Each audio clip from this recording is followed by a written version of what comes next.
विदेश मंत्रालय बोला ब्रिटेन ने खालिस्तानियों को छूट दे रखी है। भारत ने ब्रिटेन के दौरे पर गए विदेश मंत्री एस जयशंकर की सुरक्षा में सेंध लगाने वाले खालिस्तानियों पर कार्रवाई की मांग की है। विदेश मंत्रालय के प्रवक्ता रणधीर जायसवाल ने शुक्रवार को प्रेस ब्रीफिंग के दौरान ब्रिटेन पर खालिस्तानी ताकतों को छूट देने का आरोप लगाया। जायसवाल ने कहा कि ब्रिटेन ने भारत की राजनीतिक गतिविधियों में रुकावट डालने वालों के प्रति उदासीन रवैया दिखाया।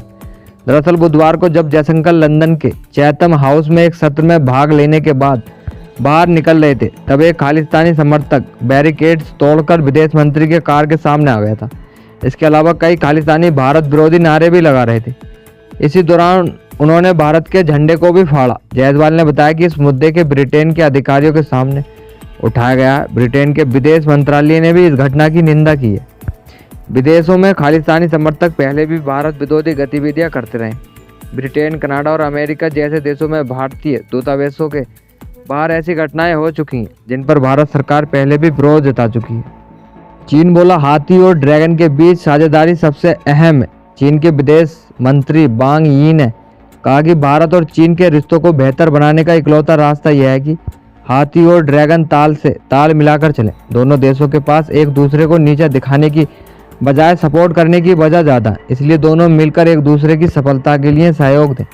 शुक्रवार को चीन की सत्ताधारी कम्युनिस्ट पार्टी सीपीसी की सालाना प्रेस कॉन्फ्रेंस में उन्होंने कहा कि पिछले साल गलवान झड़प खत्म करने को लेकर जो बातचीत हुई उसके बाद से संबंधों में मजबूती आई है। अक्टूबर में कजान में पीएम मोदी और राष्ट्रपति शी जिनपिंग की मुलाकात ने दोनों देशों के रिश्तों को बेहतर बनाने के लिए ज़रूरी नज़रिया दिया है। इसके बाद से दोनों देशों में अपने लीडर्स के साझा नज़रिए के मुताबिक काम किया गया। सभी स्तरों पर सहयोग और भागीदारी को मजबूत बनाया गया, जिससे अच्छे नतीजे सामने आए हैं। वांग यी ने कहा कि भारत और चीन के बीच सीमा विवाद या अन्य मुद्दों का असर दोनों देशों के रिश्तों पर नहीं पड़ना चाहिए। दोनों देशों के पास इतनी समझ और क्षमता है कि जब तक सीमा विवाद का सही हल नहीं निकलता तब तक वे सीमा क्षेत्रों में शांति बनाए रख सकते हैं। कनाडा मैक्सिको पर फिर पलटे ट्रंप।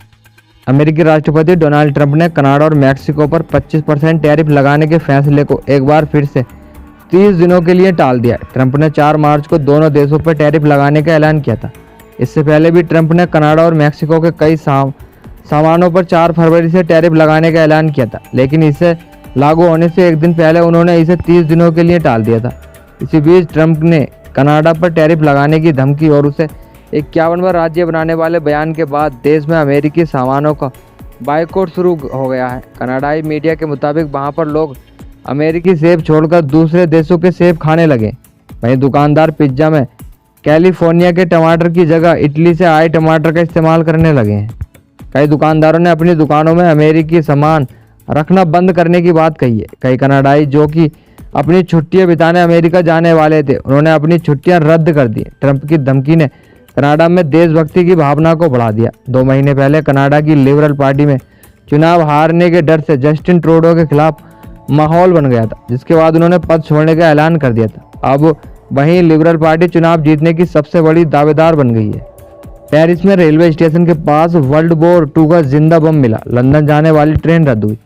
फ्रांस की राजधानी लंदन के गेरे डू नॉर्ड रेलवे स्टेशन के एक ट्रैक पर वर्ल्ड वॉर 2 का एक जिंदा बम मिला। इसके बाद पेरिस से लंदन जाने और आने वाले सभी यूरोस्टार ट्रेनों को रद्द कर दिया गया। इसके अलावा फ्रांस के उत्तरी शहरों की तरफ जाने वाली ट्रेन को भी रोक दिया गया। फ्रांस के ट्रांसपोर्ट मिनिस्टर फिलिप टेब्रोट ने कहा कि पूरे दिन ही ट्रैफिक बंधित रहेगा। फर्स्ट और सेकंड वर्ल्ड वॉर के दौरान छोड़े गए बम फ्रांस के अलग अलग इलाकों में अक्सर पाए जाते हैं।